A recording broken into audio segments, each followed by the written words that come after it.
May may ബാ ബാ may. ആ ഈശ്വര, എന്താ ഇങ്ങനെ തല പൊട്ടിപ്പൊളിയുന്നു. ആ ആ കൊച്ച് അതാരാ? വിയർത്ത് പരിഭ്രാന്തിയോടെ അവൾ ചുറ്റും നോക്കി. തൻ്റെ അടുത്ത് കമിഴ്ന്ന് കിടന്നുറങ്ങുന്നവനെ നോക്കി. തലേന്ന് രാത്രിയിലേത് ഓർത്തപ്പോൾ എന്തോ തന്നോട് തന്നെ പുച്ഛവും വെറുപ്പും ഉളവാക്കുന്നതായി അവൾക്ക് അനുഭവപ്പെട്ടു. ക്ലോക്കിലെ സൂചി 5 മണി കണ്ടതും നിലത്ത് കിടന്ന അവൻ്റെ ഷർട്ടും ധരിച്ച് അങ്ങിങ്ങായി ചിതറിക്കിടക്കുന്ന ഡ്രസ്സുകൾ ബിന്നിലിട്ട് അലമാരയിൽ നിന്നൊരു ടോപ്പും പാൻറ്റും എടുത്ത് ബാത്റൂമിൽ കയറി ഷവർ ഓൺ ചെയ്തു. ഷവറിന്റെ ചോട്ടിൽ നിൽക്കുമ്പോൾ ഉള്ളിലേക്ക് കെട്ടിക്കിടക്കുന്ന സങ്കടങ്ങൾ അണപൊട്ടി ഒഴുകി. എന്തിനാണ് ഇങ്ങനെ ഒരു ജീവിതം? ഓർക്കും തോറും സങ്കടക്കടൽ ആർത്തിരമ്പി. ഷവർ ഓഫ് ചെയ്ത് തോർത്ത് തലയിൽ കെട്ടി ഡ്രസ്സും ധരിച്ച് കിച്ചണിലേക്ക്. തൻ്റെ ലോകം. കാലത്ത് 5:30 മണി മുതൽ തുടങ്ങുന്ന ജോലി എല്ലാം കഴിഞ്ഞാൽ ഈ ഫ്ലാറ്റിൽ രാത്രി 11 മണി വരെ താൻ തനിച്ചാണ്. എനിക്ക് മാത്രമാണോ ഇങ്ങനെ? അവൾ ഇങ്ങനെയാണ് തന്നോട് തന്നെ പുലമ്പിക്കൊണ്ടിരിക്കുന്ന കൂട്ടിന് ആരുമില്ലാത്തൊരു വീട്ടമ്മ. ഇതാണ് അഭിരാമി, എല്ലാവരുടെയും കണ്ണിലുണ്ണി ആമി. ഇന്ന് അവളിലെ ചുറുചുറുക്കും കളിച്ചിരികളും കുറുമ്പ് എങ്ങോ പോയിരിക്കുന്നു. ഒന്ന് സംസാരിക്കാതെ ചിരിക്കാതെ അവൾ യന്ത്രം പോലെ മാറിയിരിക്കുന്നു. അവളിലെ മാറ്റം അവനിൽ ദേഷ്യവും വാശിയും കൂട്ടി. ഒരിക്കൽ പോലും അതിൻ്റെ കാരണം എന്താണെന്നറിയാൻ അവൻ ശ്രമിച്ചിട്ടില്ല. അവൻ അമീർ. ആര് കണ്ടാലും അസൂയപ്പെടുന്ന family, perfect couple, handsome and romantic young man. She's like a princess, pretty and naughty. They are very lucky. ലോകത്തിൻ്റെ വീക്ഷണം. കണ്ണുകൊണ്ട് കാണുന്ന പലതും സത്യമാവണമെന്നില്ലല്ലോ. സമൂഹത്തിന് മുമ്പിൽ എങ്ങനെയൊക്കെ ആയാലും അവരവരുടെ മനസാക്ഷിക്ക് മുമ്പിൽ തങ്ങളുടെ പാതിക്ക് മുമ്പിൽ തോൽവി തന്നെയാണ്. ഓരോ ദിവസം കഴിയും തോറും ഒറ്റപ്പെടൽ അവളെ വല്ലാത്തൊരു തുരുത്തിൽ കൊണ്ടെത്തിച്ച്. പഠിക്കാൻ മിടുക്കിയായ അച്ഛൻ്റെയും അമ്മയുടെയും പുന്നാരമകൾ, നാട്ടുകാരുടെ കണ്ണിലുണ്ണിയായ ആമിയെ PG ചേർന്ന സമയത്താണ് അമീർ കാണുന്നത്. കണ്ടപ്പോൾ തോന്നിയ കൗതുകം, അട്രാക്ഷൻ, അതവനെ അവളെ സ്വന്തമാക്കണമെന്നതിലേക്ക് എത്തിച്ചു. അമീറിൻ്റെ ആലോചന വന്നോടെ അവളുടെ ലൈഫ് മാറി മറിയുകയായിരുന്നു. പഠിച്ചൊരു ജോലി നേടണമെന്ന ലക്ഷ്യം മാത്രം ഉള്ളിൽ കൊണ്ടുവരുന്ന അവൾക്ക് കല്യാണത്തെക്കുറിച്ച് ചിന്തിക്കാൻ പോലും കഴിഞ്ഞിരുന്നില്ല. അച്ഛൻ്റെയും അമ്മയുടെയും ആഗ്രഹം. അവനെ അന്വേഷിച്ചപ്പോൾ തൻ്റെ മകൾക്ക് ലഭിക്കാവുന്നതിൽ വെച്ച് ഏറ്റവും നല്ല ഭർത്താവായിരിക്കും അമീർ. അവൻ്റെ കുടുംബവും ജോലിയും എല്ലാം കൊണ്ടും പെർഫെക്റ്റ്. അങ്ങനെ ഒരാളെ മകനായി കിട്ടുക ഭാഗ്യമാണെന്ന ചിന്ത മകളെ കല്യാണത്തിന് വേണ്ടി നിർബന്ധിച്ചു. അമീർ അവനൊരു ഒത്ത പുരുഷനായിരുന്നു. ജോലിയിൽ അവനെ പോലെ ആത്മാർത്ഥ വേറെ ആർക്കും ഇല്ലെന്ന് തന്നെ പറയാം. അതാണ് അവൻ്റെ ലോകം. ഡോക്ടേഴ്സായ ഫാമിലി ആയതുകൊണ്ട് ഓർഫനേജ് ഹോസ്റ്റലും മാറി മാറിയെന്നവൻ്റെ പഠനം. അതുകൊണ്ട് തന്നെ യഥാർത്ഥ സ്നേഹം, വാത്സല്യം അതെന്താണെന്ന് അവൻ അറിഞ്ഞിരുന്നില്ല. വല്ലപ്പോഴും തേടി വരുന്ന വിരുന്നുകാർ മാത്രമാണ് അവൻ്റെ പാരൻസ്. അവരുടെ മാറി മാറി വരുന്ന കോളുകൾ, അതാണ് സ്നേഹം. അതിനപ്പുറം ഒരു ലോകം അവനില്ല. നല്ല ഫ്രണ്ട്സോ കുടുംബമോ ഇല്ലാതെ അനാഥനെ പോലെ വളർന്നു പഠിച്ച് നല്ലൊരു കമ്പനിയുടെ അസിസ്റ്റന്റ് മാനേജറായിട്ട് വർക്ക് ചെയ്യുമ്പോഴും ഒരു ചിരിയോ സുഖാന്വേഷണത്തിനും അപ്പുറമോ ഒരു കൂട്ടവനില്ല. 2 വ്യത്യസ്തമായ വ്യക്തികൾ. അവരുടെ കാഴ്ചപ്പാട്, ചിന്തകൾ വ്യത്യസ്തമായിരിക്കും.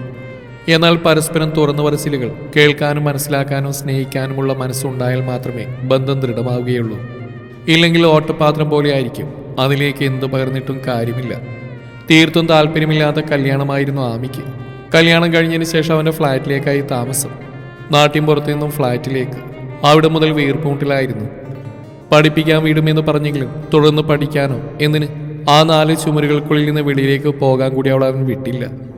ഇഷ്ടങ്ങളോ ആഗ്രഹങ്ങളോ മനസ്സോ കാണാതെ വേട്ടനായെ പോലെയുള്ള അവൻ്റെ ബെഡ്റൂമിലെ ചെയ്തികൾ അവളിൽ വെറുപ്പും ദേഷ്യവും ഉളവാക്കി.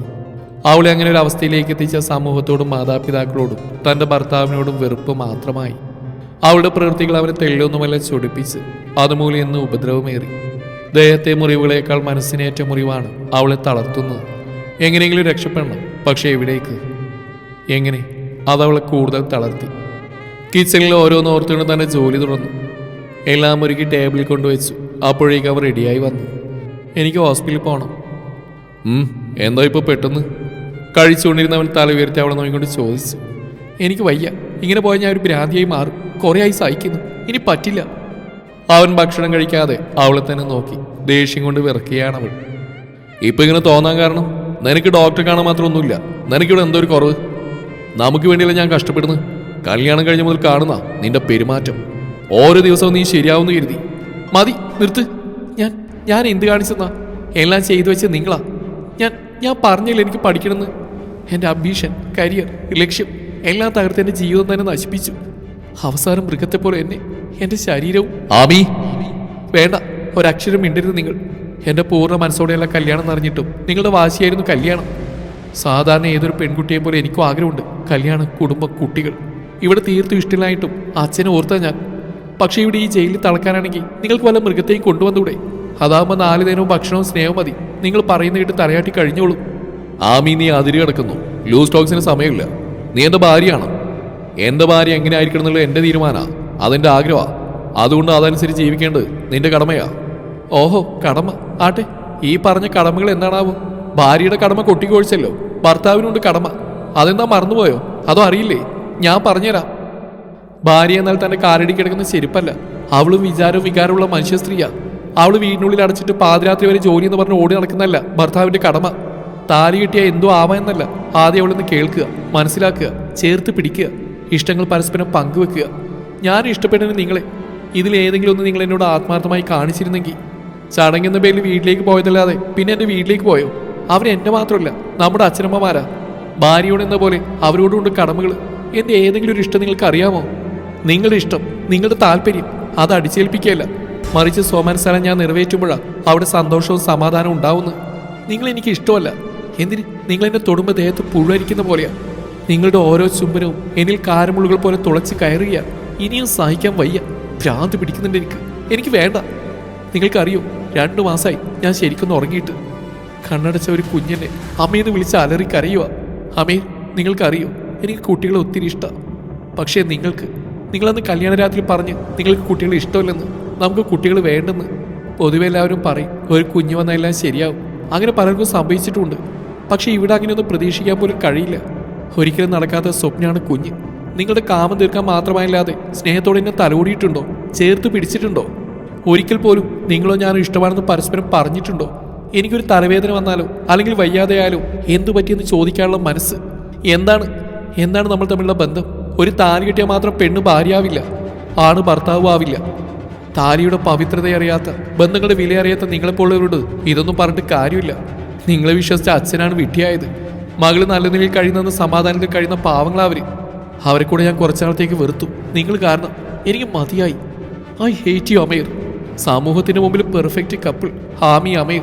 പക്ഷേ സ്വന്തം ലൈഫിൽ ബിഗ് 0, വലിയ 0, വട്ട 0. എന്തു പറയണം, എങ്ങനെ പ്രതികരിക്കണം എന്നറിയാതെ അവൻ തറഞ്ഞു നിന്നു. അവളിൽ നിന്നും കേട്ട വാക്കുകൾ കാരിരുമ്പ് പോലെ തുളച്ചു കയറുകയാണ് മനസ്സ്. ഞാൻ വലിയൊരു തോൽവിയാണ്. ഓരോന്ന് ഓർക്കുന്തോറും അവനൊരു മൃഗമായി മാറി. ഒരു പെണ്ണ്, അതും തന്നെ അനുസരിക്കേണ്ടവൾ, തന്നെ തള്ളി പറഞ്ഞിരിക്കുന്നു. അതവനെ തീർത്തും ഭ്രാന്തനാക്കി. കാറ്റുപോലെ അവൻ അവളിലേക്ക് അടുത്തു. നീ എന്താടി പറഞ്ഞ്? കൊല്ലുടി നിന്നെയാണ്. അതും പറഞ്ഞുകൊണ്ട് അവളുടെ കഴുത്തിൽ കൈകൾ മുറുക്കി. കൈകൾ വിടുവിക്കാൻ അവൾ ആവുന്നത് ശ്രമിച്ചു. ശ്വാസം കിട്ടാതെ പിടയുമ്പോഴും രക്ഷക്കായി പഴുതുകൾ തേടി. എന്തോർത്ത പോലെ മുട്ടുകാൽ പൊക്കി അവനെ ചവിട്ടി. പെട്ടെന്നായതുകൊണ്ട് അവനിലെ പിടിയായഞ്ഞു. ആ നിമിഷം അവൾ അവനെ തള്ളി. അവൻ നിലത്തേക്ക് തെറിച്ചു വീണു. ആ സമയം മതിയായിരുന്നു അവൾക്ക് രക്ഷപ്പെടാൻ. അവൾ പുറത്തേക്ക് ഓടി. ലിഫ്റ്റ് ഇറങ്ങി അവൾ അവിടെ കിടന്ന ഓട്ടോയിൽ കയറി വീട്ടിലേക്ക് വഴി പറഞ്ഞു കൊടുത്ത് സീറ്റിൽ ചാരിയിരുന്ന് കണ്ണുകൾ അടച്ചു. കുറെ നാളായി ഉള്ളിൽ കെട്ടിക്കിടക്കുന്ന സങ്കടങ്ങൾ അണപൊട്ടി ഒഴുകി. ഒക്കെ പറഞ്ഞിരിക്കുന്നു. അതിൻ്റെ ആശ്വാസം ഉണ്ടെങ്കിലും അച്ഛനെ ഓർക്കുമ്പോൾ അവളൊരു കുഞ്ഞായി മാറി. വീട്ടുമുറ്റത്ത് ഓട്ടോ നിർത്തി അവൾ ഇറങ്ങി നടന്നു. ശബ്ദം കേട്ട് അമ്മയും അച്ഛനും പുറത്തേക്ക് വന്നു. ഓട്ടോക്കാരൻ നിൽക്കുന്ന കണ്ട് അച്ഛനെ അയാൾക്ക് പൈസ എടുത്തു കൊടുത്തു. ഒന്നും ചോദിക്കാതെ അവളെ ചേർത്ത് പിടിച്ചുകൊണ്ട് അകത്തേക്ക് കയറി. അവളെ തങ്ങളുടെ കൂടെ ഇരുത്തി ഭക്ഷണം കഴിപ്പിച്ചു. കണ്ണുകൾ നിറഞ്ഞ ഏങ്ങലടിയോട് അച്ഛൻ്റെ നെഞ്ചിലേക്ക് കിടന്ന് കരഞ്ഞവൾ. അയാൾ അവളെ നെഞ്ചോട് ചേർത്ത് മറുകൈ കൊണ്ട് തല തടവി. അവൾ ഉറങ്ങിയതും കൈകളാൽ കോരിയെടുത്ത് മുറിയിൽ കിടത്തി അവൾക്ക് ഇരുവശത്ത് അവർ കിടന്ന് ചേർത്ത് പിടിച്ചു. വൈകിട്ട് ഏറെ നേരം കഴിഞ്ഞാണ് അവൾ ഉണർന്നത്. തന്നെ പൊതിഞ്ഞ കൈകൾ കാണുക വല്ലാത്ത സുരക്ഷിതത്വം തോന്നി. അച്ഛ, അമ്മേ, അവൾ വിളിക്കുന്ന കേട്ടാണ് അവർ കണ്ണു തുറന്ന്. അവൾ പൊട്ടിക്കരച്ചിലൂടെ ഉണ്ടായതെല്ലാം പറഞ്ഞു. അച്ഛനും അമ്മയും മകളുടെ അവസ്ഥയറിഞ്ഞ് തങ്ങളെടുത്ത തെറ്റായ തീരുമാനത്തെ ഓർത്ത് മാപ്പ് പറഞ്ഞു. പക്ഷെ അവൾ അതിന് സമ്മതിക്കാതെ അവരെ കെട്ടിപ്പിടിച്ച് ഉമ്മകൾ കൊണ്ട് മൂടി. ഞാൻ ആദ്യമേ പറയണമായിരുന്നു അച്ഛ, ഇനിയും സഹിക്കാൻ പറ്റില്ല. ഭ്രാന്ത് പിടിച്ച് മരിച്ചു പോകും. ഇനി എന്നെ അങ്ങോട്ട് പറഞ്ഞേക്കല്ലേ. ഇല്ല മോളെ, ഞങ്ങൾക്കൊരു തെറ്റുപറ്റി. ഇനി അത് തിരുത്തണം. അതിന് എൻ്റെ മോള് ഞങ്ങൾക്ക് അവസരം തരണം. ഇനി മോള് വിഷമിക്കേണ്ട, ഞങ്ങൾ കൂടെയുണ്ട്. മോളെ ഇനി ഞങ്ങൾ ഒന്നിനു വേണ്ടി നിർബന്ധിക്കില്ല. മോൾക്കറിയോ, കുറച്ച് നാളായി ഞങ്ങൾക്ക് തന്നെ തോന്നി തുടങ്ങിയതാ ഞങ്ങളെടുത്ത തീരുമാനം തെറ്റാണെന്ന്. അമീർ നല്ലൊരു മനുഷ്യനാണ്, നല്ല ഭർത്താവും മകനാവുമെന്ന് കരുതി.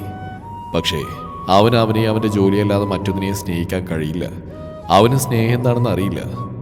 ഇനി അമീർ ഞങ്ങളുടെ ആമയ്ക്കുട്ടിയുടെ ലൈഫിൽ തടസ്സമായിട്ടുണ്ടാവില്ല. ചില ബന്ധങ്ങളാണ്. അത് എത്ര തന്നെ കൂട്ടി യോജിപ്പിക്കാൻ നോക്കിയാലും യോജിക്കില്ല.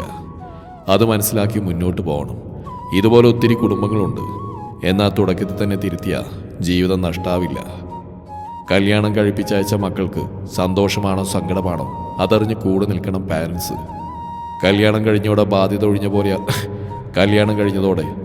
ഒഴിഞ്ഞ പോലെ ആവരുത് അവരോടുള്ള പെരുമാറ്റം. പ്രോബ്ലംസ് അറിഞ്ഞ് വേണ്ട പോലെ തീരുമാനമെടുത്ത അവളെ ചേർത്ത് പിടിച്ചുകൊണ്ട് ഞങ്ങളുണ്ടെന്ന് പറഞ്ഞ് ഇനിയൊരു വിസ്മയവും ഉണ്ടാവില്ല. നമ്മുടെ മക്കൾക്ക് ഏറ്റവും ബെസ്റ്റ് നോക്കുന്നതിനേക്കാൾ മനപ്പൊരുത്തുള്ള സ്നേഹമുള്ള ഒരാളെ കണ്ടെത്തണം. പണമോ പ്രശസ്തിയോ സമ്പത്തോ അല്ല വേണ്ടത്, നല്ലൊരു മനുഷ്യനായിരിക്കണം. ഏതവസ്ഥയിലും ചേർത്ത് പിടിച്ച് കൂടെ നിൽക്കുന്ന ആണൊരുത്തനാവണം. അച്ഛൻ പറഞ്ഞെടുത്തിയതും അവൾ അച്ഛനെ നെഞ്ചിലേക്ക് ചാരി